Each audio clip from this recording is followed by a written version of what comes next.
Alrighty, back again. Today we're going to talk about Immanuel Kant's third critique, the critique of judgment, or the critique of power of judgment, depending on which translation you're using. There's a lot to say about that translation and what one might connote or denote versus the other, but I'm not going to get into that because no time. Before jumping into the text itself, you can find this in podcast form if you're checking it out on YouTube. There'll be a link for that in the description. If you're on some podcast somewhere, you can find this on YouTube, where I sometimes put up videos if you're at all interested in that. You can find me on Instagram at theory_and_philosophy if you want to see mostly pictures of my cats. If you want to contribute in any way, there's PayPal, Patreon, and I have to thank everyone who's been contributing to that, because it's been making me be able to do this on a weekly basis, which has been very cool. It's been giving me the means to keep it up. Anything else? I don't want to waste your time with this. I guess that's it. Oh, if you're on a podcast platform, leave 5 stars. That'd be cool.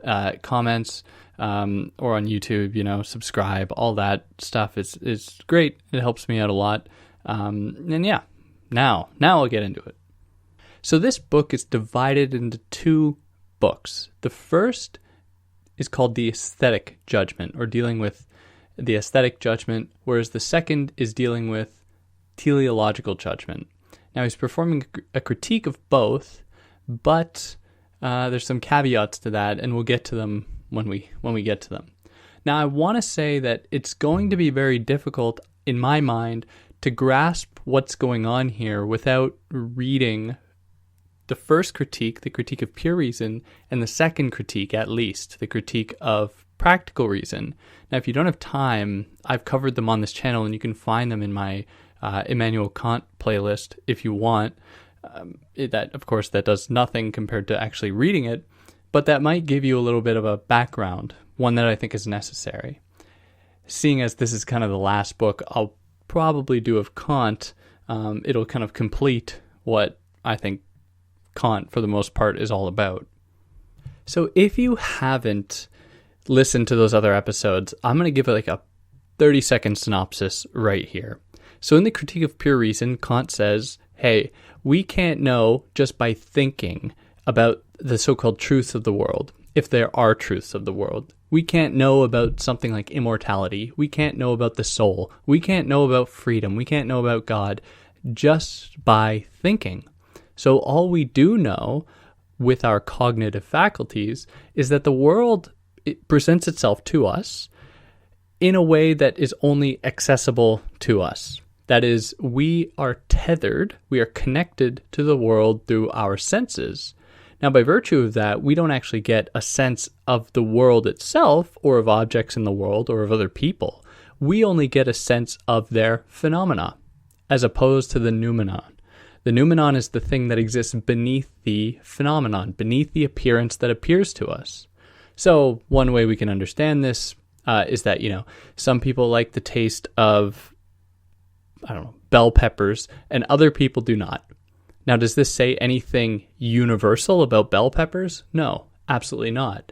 Just that people's experiences of them, in terms of our senses, in terms of our olfactory engagement with the bell pepper, doesn't actually tell us anything about the bell pepper itself, but only our perception of it.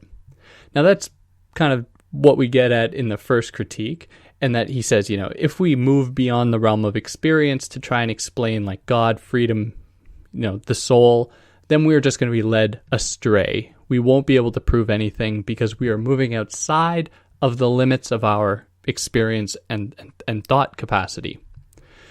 So that's the first critique, the critique of pure reason. In the second critique, the critique of practical reason, and I want to emphasize I'm being very quick about this, he's like, okay, if we only have experience, or at least experience kind of underwrites the possibility of our thinking, is there a way that we can look to experience to prove the existence of God, to prove the existence of freedom, and to prove the existence of immortality? And he goes on to do that. And the way that he does that is by saying that the human being, the human, is both a phenomenal object and a noumenal one. So what does that mean?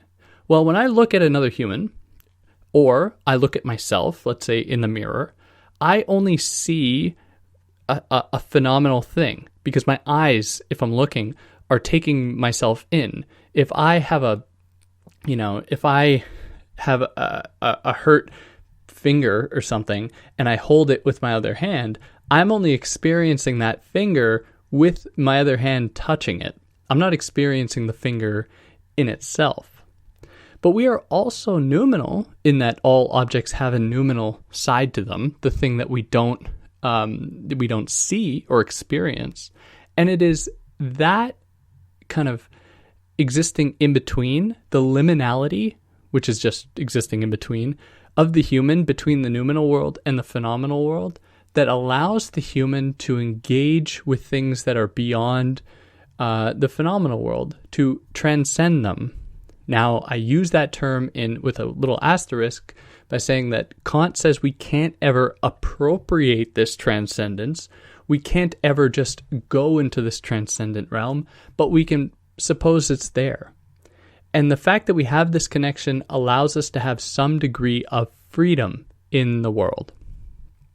Okay, so with that freedom, he says that we can engage in moral duty, or we can, with that freedom, correspond to the so-called moral noumenal order, which those aren't his words, they're mine, so I don't know why I said so-called, but it gives us a connection to any possible morality.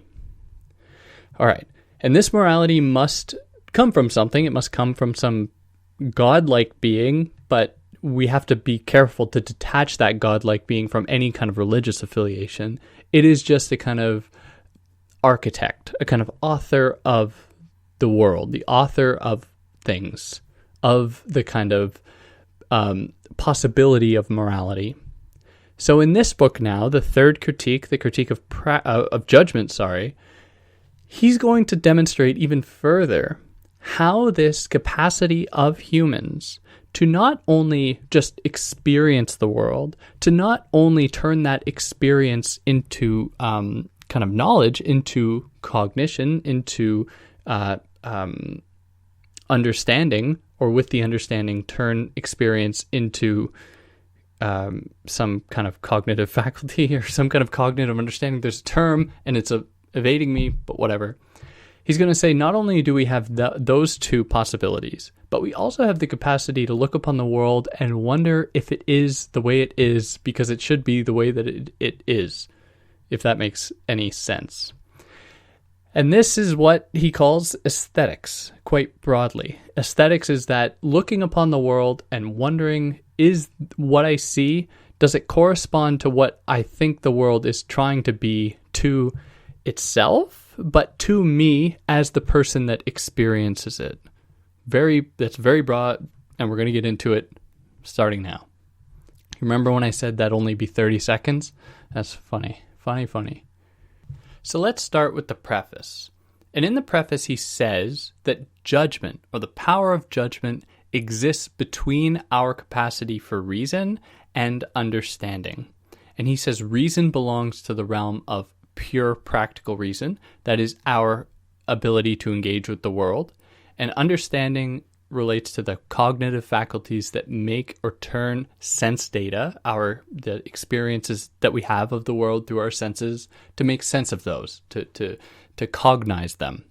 So judgment exists between the two, and so therefore serves as a bridge between one and the other. So he asks, and this question kind of sets the tone for the entire book. He asks whether or not this judgment is regulative or determinative. Now, determinative could also be explained as constitutive. Now, what that means, or when he poses that question, he's asking is if judgment prescribes things to the world or recognize things in the world as they are, or if it only recognizes things in the world in accordance with human perception. So, if it is regulative, judgment doesn't make any claim about a thing in the world itself. It only makes a claim about judgment's perception of it.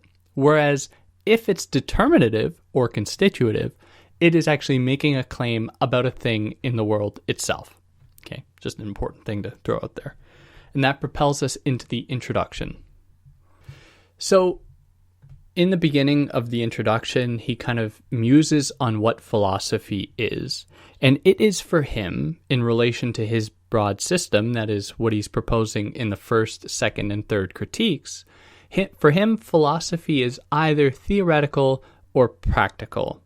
So when it's theoretical, what it's trying to do is make sense of the world via its, the human's kind of cognitive faculties. And because these faculties are tied up with the phenomenal world, they are tied up with all the experiences we have, because we can't really be expected to have any thoughts at all without having had experience in the world. He says that about theoretical philosophy or theoretical propositions, and he contrasts that with practical ones.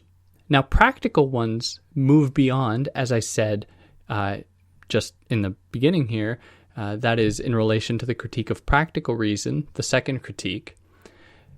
Practical philosophy allows us a peek into the noumenal world in terms of the human's potential for freedom. And they are free because they manage to escape from the law of cause and effect that permeate the natural phenomenal world that belongs to the understanding. That is the kind of cognitive faculties that we garner from this world. So what is the law of cause and effect? It really is quite simple. Kant says that there is no thing that happens in this world, no event, there's nothing that comes out of this world that was not produced by a cause, which makes sense. We can't think of anything in this world that just falls from the sky as though it just came from nowhere, right? It just poofed into existence. Everything comes from something else.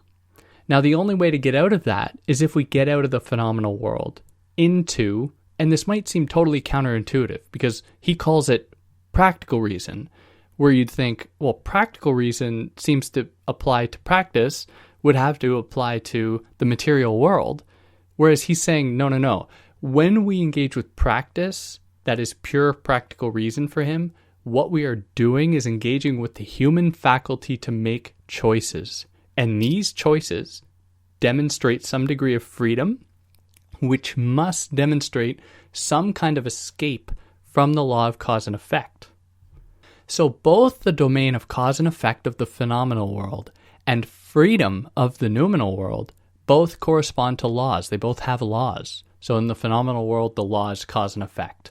In the noumenal world, where there's freedom, or from where freedom emanates, that freedom is kind of bound by the law of morality, where that freedom is directed not out of just any one's desire, but instead by the categorical imperative, as he calls it in the second critique. And that is the very possibility for doing something that can be taken as a universal maxim, that can be taken as a categorical imperative. That is, no one can deny it at any point, which, for more on that, check out the episode I did on the groundwork of the metaphysic of morals, or the critique of practical reason. So we can't just understand what he calls the supersensible world. That is, the world that exists beyond the sensible world. That is the noumenal world. He says we can't just understand it. So he wonders how we can bridge the two. How can we bridge the phenomenal and the noumenal world? And he says that demands another term. That is a term between understanding and reason, as I've already said. And he calls that judgment. Now, what judgment does, it essentially determines the feelings of pleasure or displeasure experienced by a human from things in the sensible world, in the phenomenal world. It experiences that, and that experience doesn't belong to either desire or reason, or the understanding or cognition. So it is completely subjective. It is a subjective a priori principle. Now on page 31 in my version, he puts it this way. Judgment by the a priori principle of its judging of nature according to its possible particular laws provides this supersensible substrate, that is the noumenal world, within as well as without us, with determinability through the intellectual faculty. But reason gives determination to the same a priori by its practical law.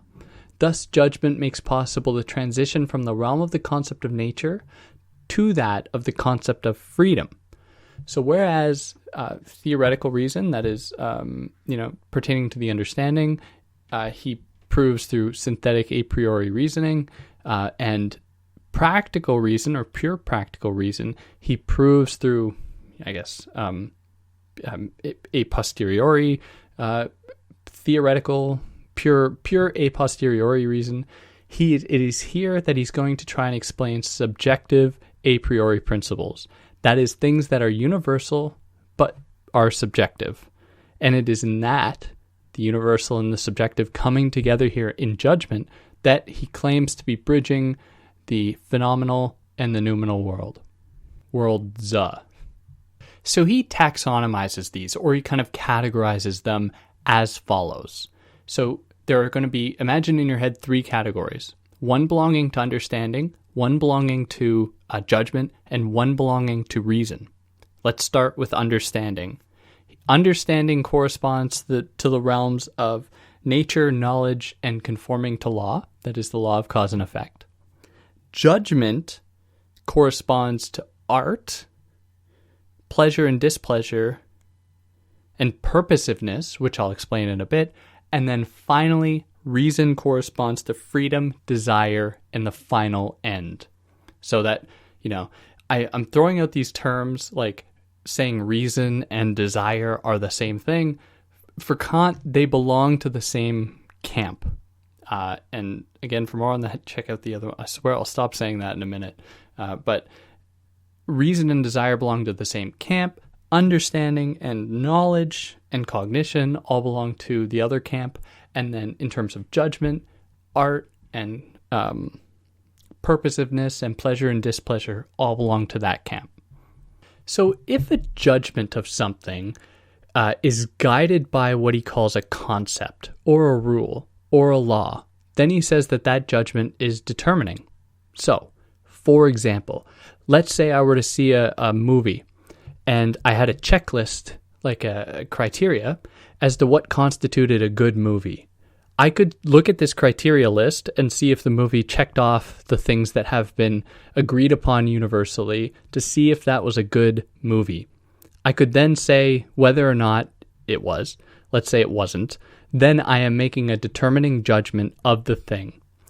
Whereas if I don't have a kind of concept or law or rule or principle to apply to the thing that I'm experiencing, and I'm going purely on how, I respond to it or how it affects me in terms of whether it produces pleasure or displeasure, then I am dealing with a reflective judgment. So that's an important distinction between determining and reflective. So because the reflective is subjective, which is what his kind of real concern is here, the universal must be found in itself. And that universal, spoiler alert, is the very capacity of the thing to elicit a feeling in a subject.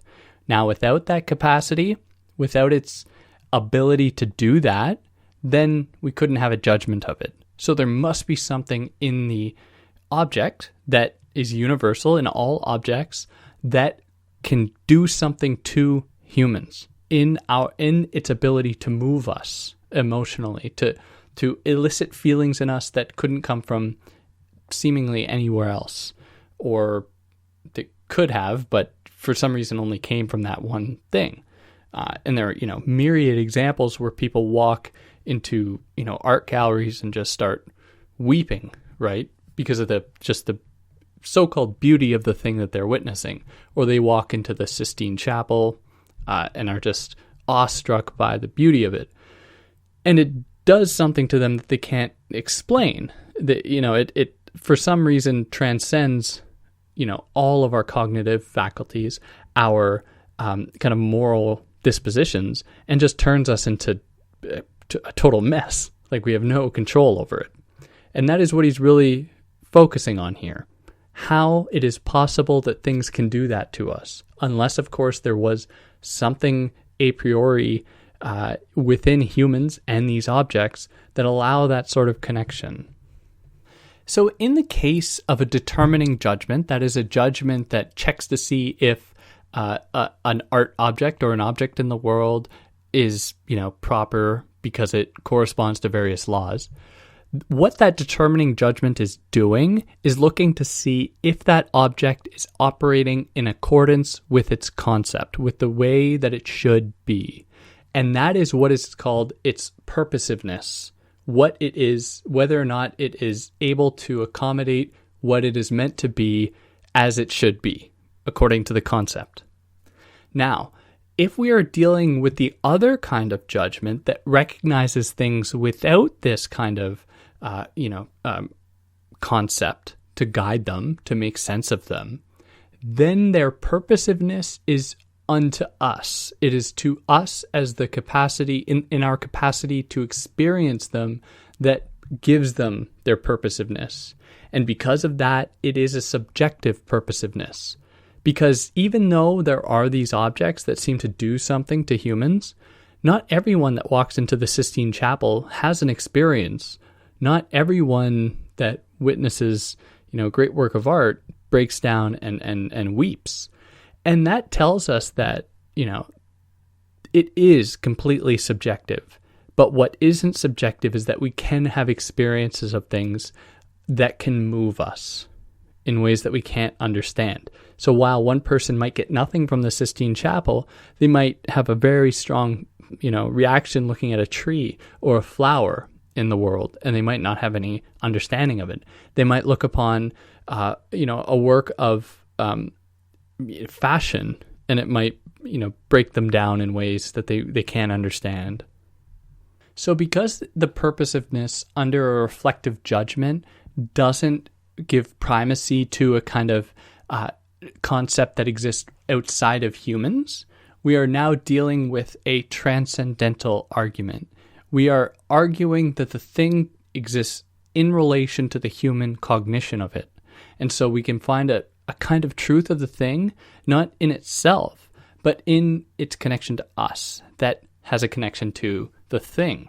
So in his words, he says that we're dealing with a transcendental proposition, which is one through which we represent a priori, the universal condition under which alone things can become objects of our cognition generally. So we are learning something about our faculties, our capacity to recognize, to acknowledge, to experience things. And this is because, despite the fact that in nature, as he says, there seems to be an endless multiplicity of empirical laws, we can still somehow provide some sense of what is proper in terms of purposiveness. That is, an object being able to produce this effect within us when we're dealing with a reflective judgment. Because there's still, nevertheless, and this is in his words, there is a unity in the synthesis of its manifold in an intrinsically possible experience. So the manifold means the kind of how the thing appears as an image or a phenomenon for human experience. So let me just repeat that. There is a unity of a law in the synthesis of its manifold in an intrinsically possible experience. So we see in all objects, a kind of general concordance, not only of things with other things. There seems to be a harmony in nature generally, not just in its operations, but in its existing altogether. There are no contradictions, as far as we know. There might be. We'll explain that. We'll get into that in the second book. But for now, we only experience the things, and it is in that universal possibility of experience, although it's subjective, that we can have a relationship to things. So this is a universal law that we've accrued by looking at the subjective instances, the kind of contingent, disparate experiences that different people have in relation to different things. The universal guiding thread is what is that they all have an experience of it, or what in Hegel he calls the negating the negation, by saying that it is not that things are different for different people. It is not what makes us different that sets us apart. In fact, the fact that we all experience it differently is the guiding thread that we must follow, and we must find what is in that guiding thread, that is the very capacity for us to experience it all, that is important. So in my mind, this book and what we see in the phenomenology of spirit is where Kant and Hegel really overlap, and they depart in some very substantial ways as well, but that's just as an aside. And in all this kind of experience of the world, we can't ever claim to give it laws through our experiences, right? Because in our experiences, we can't ever come up with universals, because everything is different for everyone. So we can never claim to discover the order of nature through our experiencing them. But in judgment, we have the faculty to be able to recognize whether a thing is proper. It's like a thing is not the way it should be. We have some capacity to recognize that. And if anyone's ever watched like let's say a cooking show with judges, the judges eat something, and there are often moments in which they eat the thing, and the way that they describe it is so ridiculous at times. Like, oh, it's florally with some slight hints of winter or something, and it makes absolutely no sense. Yet it somehow evokes to the watcher, the viewer, because we don't taste the thing, exactly that there is a proper way to judge this object by the experience of it alone, that we can't give any kind of cognitive understanding to. We aren't that, for most of these shows, they don't have like a checklist of things that they're saying like, oh, this is right, unless you watch like Quebec, cooking shows in which they take it quite seriously. But it's an aside as well. There seems to be that capacity to recognize whether or not something is right, even though we can't make sense of it. So this is the aesthetic character. That is the relationship between a thing in the world and a perceiving subject. That is the phenomenological relationship between the two. And in the way that object can elicit pleasure or displeasure in the subject. So for him, pleasure can express nothing but the conformity of the object to the cognitive faculties brought into play in reflective judgment. So that is the subjective judgment. So reflective judgment is the faculty that compares the experience of the thing with all that it knows about the world, all that it knows through its experiences, all that it knows about, anything, to be able to make sense of whether or not the thing it's experiencing is proper, is the way it should be. Again, without prescribing that is the only way it can be, or that it is a universal truth of the thing, but that whether or not So in the case that there is an object that is able to elicit pleasure in everybody, then it is considered a beautiful object. So this is what Kant means by the beautiful. And it is only with the judgment of taste that we are able to determine something as beautiful. And this only happens empirically. It only happens with our individual experiences of the world. Not rationally, but empirically. So we can only say that something is beautiful if it can subjectively be, corroborated by others who have, and this is one of the slippery parts of the book, if others have a propensity for taste. And it's like, well, Kant, it sounds like you're policing here. Like, who is allowed to claim they have taste? Which, is difficult to say because he doesn't really define it, but it is the capacity to recognize the beautiful. And, when we're dealing with the beautiful object, we are dealing with something in the phenomenal world. And it is when we deal with something that moves us towards freedom, that is the domain of, that ushers from the domain of the noumenal world, then we are dealing with a sublime object. So a beautiful object relates to the phenomenal world broadly, and a sublime object is something that allows us to kind of breach into the noumenal world. But, that's just an introduction. We're going to get into it in a lot more detail as we go on. Okay, so it is from here that we move from the preface and the introduction into the first book, the Critique of Aesthetic Judgment. Or I guess, it's the first part. Anyways, and we're going to deal here under aesthetic judgment with the beautiful and the sublime.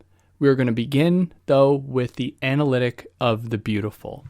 So the beautiful can be broken, or dealing with aesthetic judgment, I should say. Here, we are only concerned with what he calls the beautiful, the agreeable, and the good. So we've already kind of talked about the beautiful. It is the kind of concordance between perceiving subjects with the faculty of judgment of taste to recognize something as universally pleasing. Now, when we deal with something that is agreeable, we are still dealing with something subjective, but that is not universally pleasing. So, for example, I like pizza and someone else might not. So pizza is agreeable to me and it is not agreeable to somebody else. And then the good is that which we agree upon almost in advance by attaching certain worth to certain things. And this, belongs to the realm of culture or, society or anything like that, where we set certain kind of objective laws that we must subjectively accord to them. So when we're dealing with aesthetic judgment, we are dealing with subjective judgment. So the first half of the book, that is the first half of the Critique of Judgment in its entirety, dealing with aesthetics, is dealing with subjectivity, which might seem strange given what Kant is all about. That is looking for these kinds of possibilities of reconciling God with, human reason, the faculties of experience that are universal, yada, yada, yada. Synthetic a priori reasoning, right? Looking for universals in the world that doesn't seem to have any, as far as we know. He's only concerned here with the subjective. So that might seem to fall short, especially as we will see what he does in the second book, that is the Critique of Teleological Judgment, is he kind of explains the truth of everything, at least in his mind, kind of. So yeah, in a sense, we're only dealing with subjective things here. That's all I had to say. So between the agreeable, the beautiful, and the good, he's obviously concerned with the beautiful, because the agreeable is just subjective, non-universal. The good is universal and not subjective, because it's just universally accepted almost by power can determine it more or less. And then the beautiful, though, is the thing that we don't seem to organize in advance, and it's the thing that is at the same time universal in its subjective experience, which is, it seems like a total brain melter, but anyways. So we're going to focus then on the beautiful. Now he divides it, or he looks at it in 4 different ways. He's going to look at it in terms of its quantity, its quality, its modality, and its relation. So what do these mean? Quantity, quality, modality, and relation, not necessarily in that order. When he's talking about quality, what he's arguing for is that the beautiful is independent of all interest. So no one can define what the beautiful is per se, or set out in advance what it must be. When he's talking about the quantity, he's arguing that it must be universal. And when he's talking about modality, he's talking about the way it appears, and that is its subjective nature and its purposiveness. That is, it's operating onto us as the people that are capable of experiencing it, which must have been its purpose. It's purposiveness, not purpose, purposiveness. And then finally, when we're dealing with, I'm sorry, that was relation. That is the relation between the object and us. Now, finally, modality is the necessity of the thing itself. It's necessity as form. So to drive you totally nuts, the four again are quality, quantity, relation, and modality. So quality being the independence of interest, quantity being its universality, modality being its necessity, and then relation being its subjective and purposiveness nature. So I don't need to go into each one of these specifically because he pretty much just says the exact same thing, but it's important to keep in mind that he gives these kind of four arguments or the four kind of qualities of the beautiful object in the different ways that I set them out here. But he gives various insights on his way through that I'll kind of briefly present or spark notes for you. So for a beautiful object, especially when we think about its relationality, as I already just mentioned it, we must understand its purposiveness as being a purposiveness toward, as I've already said, to us. Now, this is distinct from purpose because a purpose implies that it must correspond to a concept. It must be fulfilling its properly accepted use. So this is what he calls a purposiveness without purpose. That is a purposiveness. It's acting not in accordance with a concept per se, in terms of a reflective judgment, but it is working only as itself, as a universal, that we as humans somehow have a universal subjective capacity to recognize. And that is its purposiveness without it having a universally accepted purpose. So this is why he says that when we engage with something as beautiful, we aren't engaging with it in terms of its content, because that would be all too subjective and would just lend itself to the agreeable. Instead, we are only concerned with it as a form. So by looking at the beautiful object's form, or recognizing that its propensity to be beautiful is dependent upon its form, that doesn't necessarily make sense to us, what we are doing is we are abstracting it from its ends as a purpose, right? So we are looking away from the thing as it is to itself, and instead now considering it forming a totalizing whole between it and us as experiencing it in its form. So we as form, the human experiencing it, having the capacity for understanding reason and judgment that are universal for Kant faculties, that are form, that are separate from the individual instantiations of our reasoning, of our cognizing, and of our judging. We still have these universal faculties.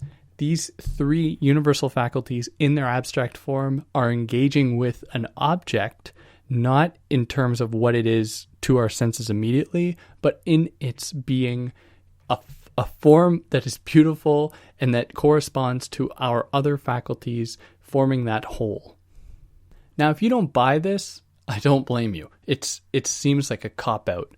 So Kant is trying to give justification of a kind of idea of the beautiful by saying that, we can't ever understand it, but it's out there. We know it's there. It seems like a bit of a cop-out, but anyways, nevertheless, this is his argument. So there isn't, when we're thinking about beauty, there isn't an ideal of beauty. And he goes on this really weird tangent explaining what he calls the ideal of beauty in relation to the normal idea.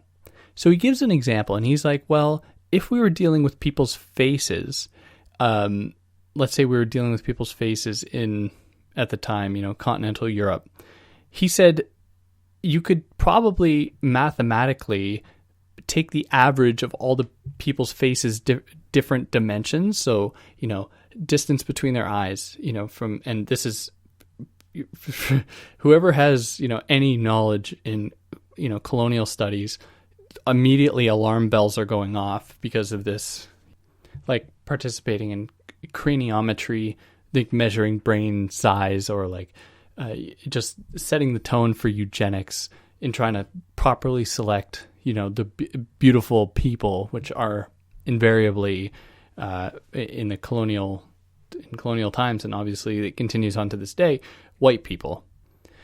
So keeping that in mind, of course, Kant essentially makes that argument. He's like, okay, if there was an ideal of beauty, we could probably measure it out by taking all the dimensions of people's faces and averaging out what, average, eye width and height and distance between the eyes and nose length and like ridge, curvature and all of these things. If we averaged all that, we could probably come up with the kind of archetypal beautiful face. But he's like, no one has that face. And we can only arrive at that by using what he calls a kind of psychological explanation that would be totally empirical. And it would give us a kind of truth, like a synthetic truth of what the beautiful is, that is related only to its content. Sorry. And he says he says this outright. He's like, Black people would have a different conception than people who are maybe in China. I believe those are the two like counter examples he gives. And so he's like, this doesn't really get us anywhere, because we are dealing here only with the content. We are trying to actually come up with an ideal of beauty with this normal idea, which isn't helpful, because that's moving us away from considering beauty as a form. That is considering it only as the fact that people have the capacity to recognize something beautiful, even if they can't give a name to it or can't really understand it, like cognitively. And in fact, he goes so far as to kind of chastise any such approach by saying that, well, that gives us a very restricted idea about what the beautiful can be. Whereas in nature, where there's so much beauty, all people seem to have the capacity to look upon nature with awe, even if it's like a fear. If you're someone that happened to grow up in an urban setting, being dropped into the wilderness is a very scary thing. But we are scared by its magnitude. The magnitude of it, which is a kind of opening up from the beautiful to the sublime, which is still the capacity to recognize something in it that is, us as a human having that faculty to say, oh, this is beyond me. This is like, there's something not right about this in accordance with my history. And that was only made possible by our capacity, our judgment as a kind of human capacity. And that propels us here into considering the sublime, those moments that we move from the phenomenal world where we can engage with the beautiful into the noumenal world, the moments in which our experiencing the world kind of pops us out of it. So he says that the sublime is the name given to what is absolutely great. And he almost just means great in terms of magnitude, like a mountain or a hurricane or, the pyramids, things that we can't like totally cognize or illustrate in our minds. Like they just seem to transcend human capacity. But again, because we are still dealing with aesthetic judgment here, it is subjective. We have these subjective feelings of the sublime, but we all seem to have that universal subjective feeling of it, like the beautiful. And whereas the beautiful was our recognizing the form of a thing, that is the very capacity of it to be beautiful to us, with the sublime, we are viewing it not as a form, but as a limitlessness, yet with a super added thought of its totality. So like the beautiful, where we were dealing with quality, quantity, relation, and modality, we're going to be considering the same things here with the sublime. So the quality, quantity, relation, and modality. Now he splits these into two, and he says that quality and quantity belong to one camp, and relation and modality belong to another. The first is the mathematical sublime, which is the dealing with quantity and quality. This is dealing with an object in terms of its kind of empirical vastness. So quantity, it's like pure size, and quality in terms of its size as well, but we're going to get into that a little bit more in more detail, versus the dynamical sublime pertaining to relation and modality that is overwhelmed by a thing's might, not just its size, but its might, its strength, its puissance, its potential, power, more or less in French. Anyways, so whereas the beautiful was measured by its propensity to elicit pleasure, the sublime is measured in its propensity to elicit respect, which is a humbling thing to say, of course. So for him, it is in nature's chaos, provided it gives signs of magnitude and power, that is mathematical and dynamical sublimity, that nature chiefly excites the ideas of the sublime. So it thus provides, in his words, no indication of anything purposive in nature itself, but only in the possible employment of our intuitions of it in inducing a feeling of our own selves of a purposiveness quite independent of nature. So in the beautiful, there was like a connection between the thing experienced and its accordance to our like accepting it, or recognizing that the thing is beautiful. Whereas with the sublime, we are confronted with something we cannot understand. And as he's going to come to argue, it's in that fact that we don't understand it because of its vastness, because of its might, that it actually marks a disconnection between it and our imaginations, forcing our imaginations to expand to accommodate it. So this is where growth comes in. We grow when we confront the sublime. Now, I want to stress that although there is a separation occurring, we still only experience as much as we can of a phenomenon in our own minds. So, and this is, I think, one of the best parts in this book. Kant says that it reveals to us, when we are confronted with something that is sublime, the extent of our imaginative capacity, because we can only recognize that which our minds can understand. Like, we can only see what our minds allow us to see. So we aren't just recognizing the vastness of a thing in the world, we are recognizing the vastness of our own minds.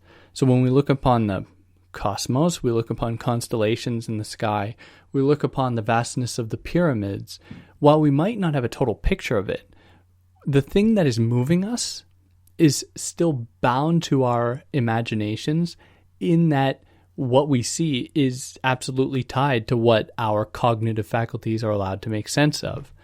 But in the sublime moment, there is a force to move even beyond it, to move beyond that capacity into something new, so that we can, accommodate it in more detail later on, for example. So someone who lives near the pyramids might never have this experience of like total awe. They might have, in their complete experiencing of the pyramids throughout the course of their whole lives, just be a natural part of their daily lives, something that they don't even look upon. But someone who's never seen them before can't actually grasp them in the moment.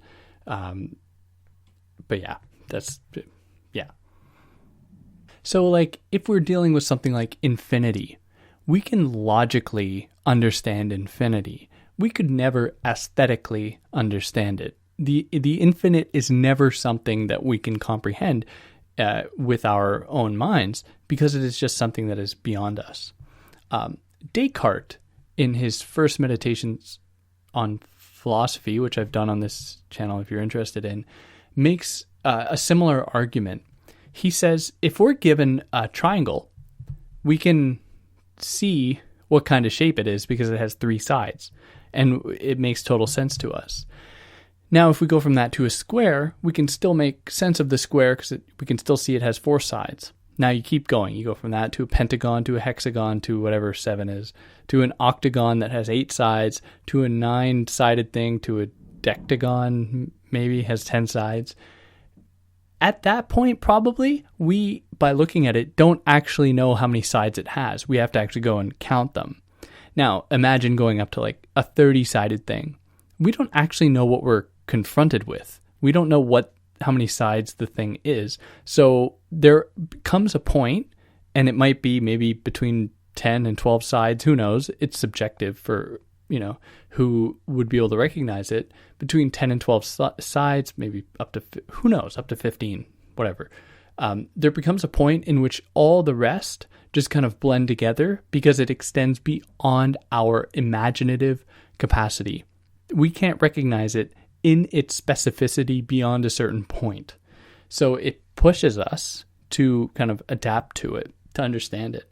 Now, Descartes doesn't say that it pushes us. This is me superimposing Kant onto Descartes. But when we are confronted with something that extends beyond our daily understanding of it, or kind of, basic understanding of a thing, it forces us into something new to understand it more. Now, this, how I said that this elicits respect for the thing?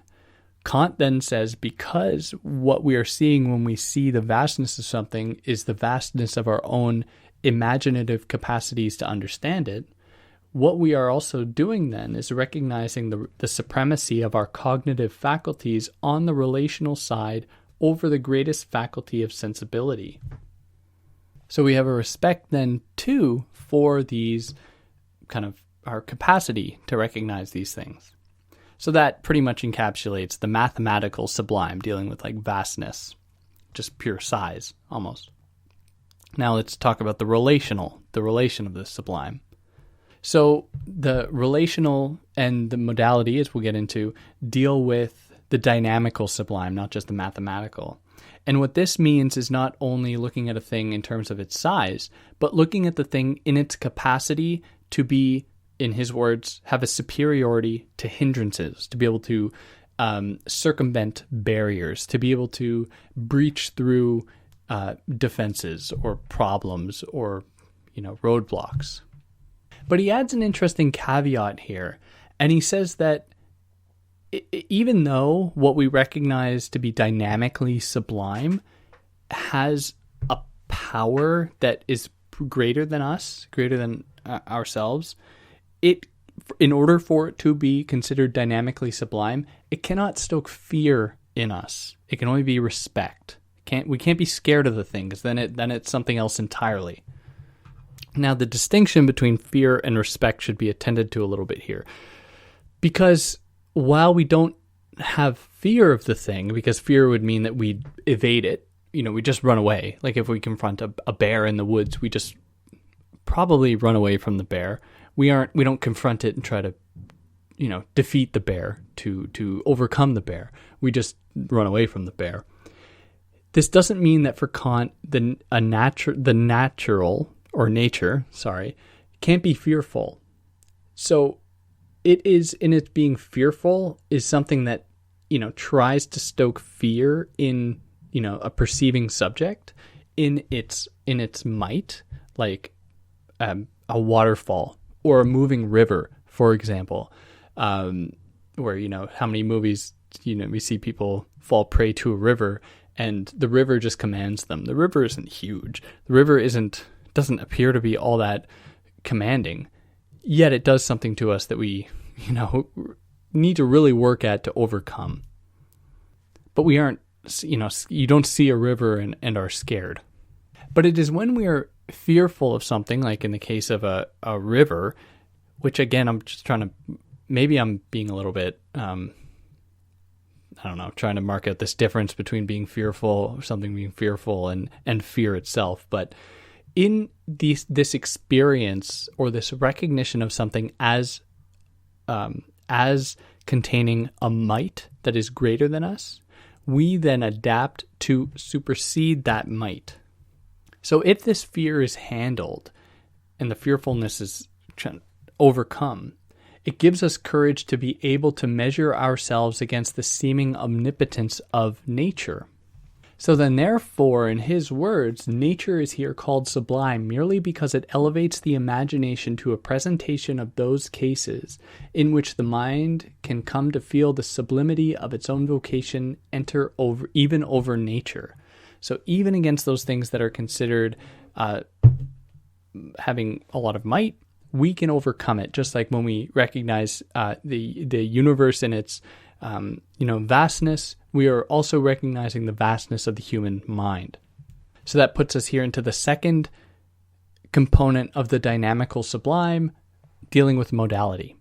So whereas with the beautiful, we could say that it's universal, we can't really say that for the sublime, for, I guess, this reason. The reason being that culture seems to play some part in determining what will be considered like might, right? So with culture, that is with human organization, we can command rivers. We can desecrate forests with, much to our own demise. We are destroying this planet at a rate that is extremely alarming. And so culture then does play some part in how we are going to perceive things in terms of their sublime possibility. And then he kind of finishes talking about this sublime specifically by saying that whereas with the beautiful, to judge it meant to have the capacity for taste, judgment of taste. With the sublime, we must have the capacity of feeling. We must be able to be moved by something in a way that is demands feeling. So between the two of them, that is the beautiful and the sublime, Kant says that they are both purposive in reference to the moral feeling, because they're getting at that kind of universal side that is bridging into the noumenal world. So he continues this by saying that the beautiful prepares us to love something, even nature, apart from any interest. The sublime to esteem something highly, even in opposition to our sensuous interest. So the beautiful we recognize, separate from what the object or thing should be doing, and in the sublime we learn to respect something, even though it seems to go against everything we know empirically and rationally about our lives. Like we know how nature can move us, or how a mountain can move us, but it is also something we should probably rationally fear and not want to climb or to summit because of the threats it poses to our physical body.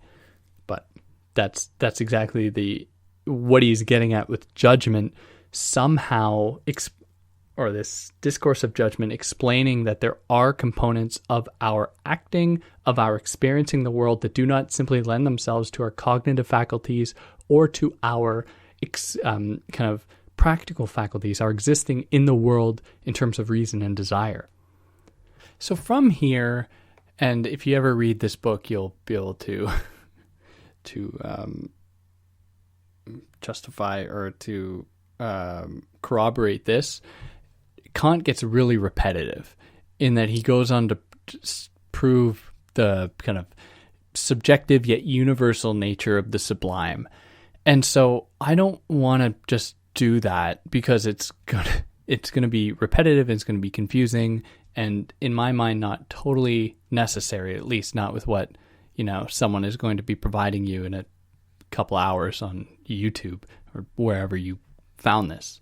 So I'm careful in picking out key points that I think correspond to what I've been saying so far and that give us more of a kind of narrative arc, not just a kind of repetitive reaching. Because, and this would be one of my criticisms of Kant, is that he doesn't want to commit to anything. He's a fence sitter, and he's going to go around in circles and circles and circles until we get to the next book, the Critique of Teleological Judgment. He's going to go around in circles until he's blue in the face and hasn't really said anything new. Now it all picks back up when he looks back again at the beautiful, and he wants to consider it in terms of art, because we're talking about aesthetics. How can we not talk about the production of art?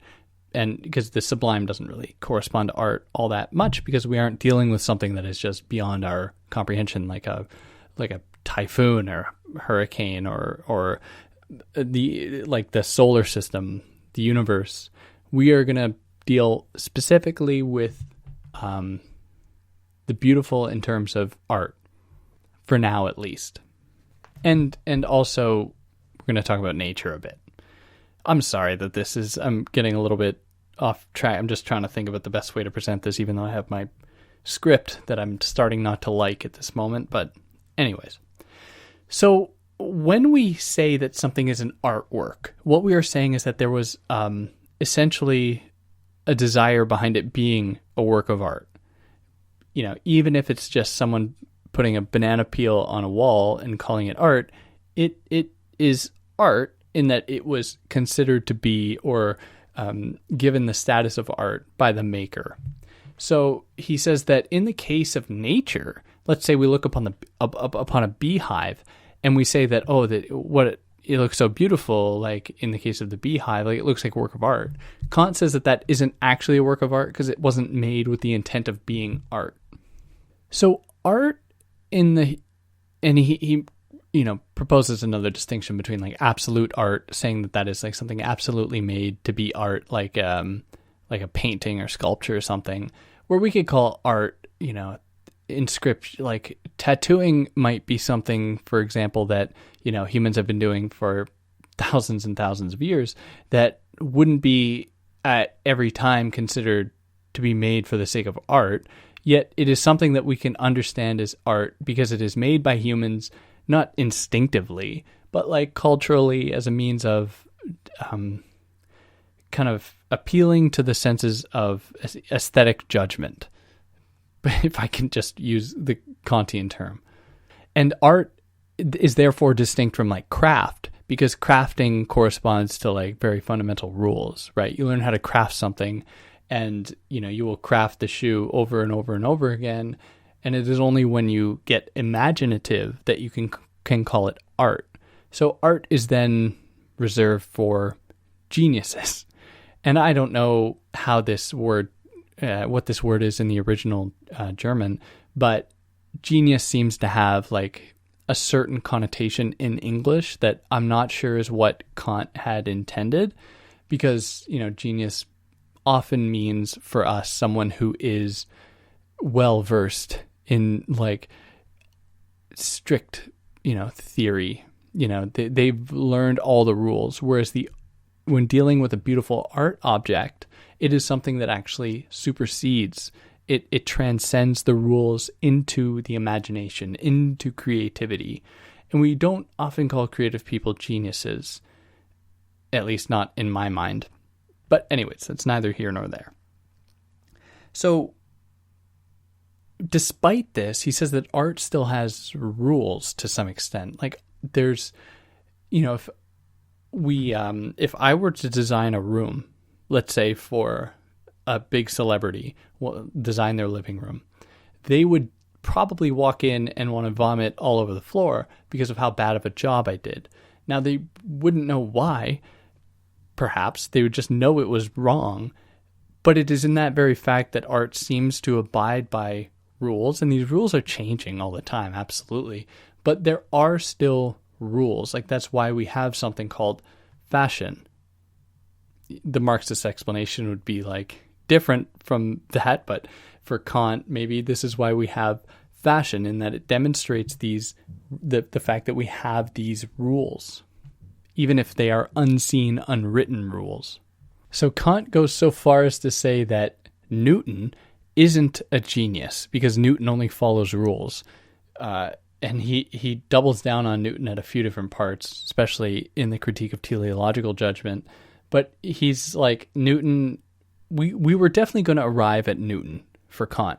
But he says he can contrast Newton with a poet, where you can't teach what the poet knows. The poet is someone who just is able to communicate with language in a way that can never be taught or replicated. You can, recite their poems, but you can't create in the way that a genius can. So when talking about art, he says that whereas with a beautiful object, where taste was required to judge it, he says that genius is required to judge like fine art, art that was made for the sake of being art, like Mona Lisa, sculptures, whatever, made for the sake of being art. And it is genius, which is kind of like the rule of it, because, the genius is still operating by some fundamental rules, because without these rules, without them accommodating some underwritten kind of code, they wouldn't actually garner any recognition by anybody else. So there must be a kind of guiding rules that they are accommodating to make it so that their art can even be recognized at all. So a work of fine art is not a beautiful object. It is a beautiful representation, which is a distinction that Kant makes. And this is like definitely one of the interesting tensions in Kant scholarship, and that is reconciling the difference between the world of representations, the kind of phenomenal world, and these kind of second order representations, the representations within representations. Because for Kant, everything's representation. Everything only arrives at us via appearances through our senses. But then within those representations, we have like representations in the form of art, poetry, movies, music, everything that, simulates that already simulated world, which is certainly interesting and difficult to reconcile at points. So anyways, when we have when we produce a work of art that is free, because then it wouldn't be art, it would be craft or something, yet is still bound by some kind of laws, lest it wouldn't be recognizable by other people at all, then we are dealing with the communicability of the imagination, which is what he calls spirit. Spirit is that capacity to call upon your imagination in such a way as to make it readily accessible to other people, which is interesting because he also says that the person that produces fine art as, the genius, the person that is purely creative, doesn't like attain their skills mechanically. Like they don't learn. You can't produce fine art by just, reproducing the world or the rules given to you, like if you went to an academy to learn how to produce art. A kind of true work of art for Kant is something that can't be taught, right? So it's almost, to be a genius means to have this skill bestowed onto you by nature, which is dominated by laws, and whose laws come at you or arrive with your being bestowed the status of nature. Yet with it also comes the kind of so-called propensity for freedom that humans kind of innately have. And there is that kind of blending of the two, that is of natural laws and freedom. So then from here, we're going to get into the dialectic of aesthetic judgment. And then that'll conclude up this episode. And then next time I'm going to take up where with the book on the critique of teleological judgment. So we have a problem presented in all of this, which Kant is going to reveal in his Dialectic. So if you don't know, when Kant uses the Dialectic up till this point, that is in the first and second critiques and now this one, he is demonstrating that there is an antinomy. So there is a contradiction between two mutually true antithetical arguments.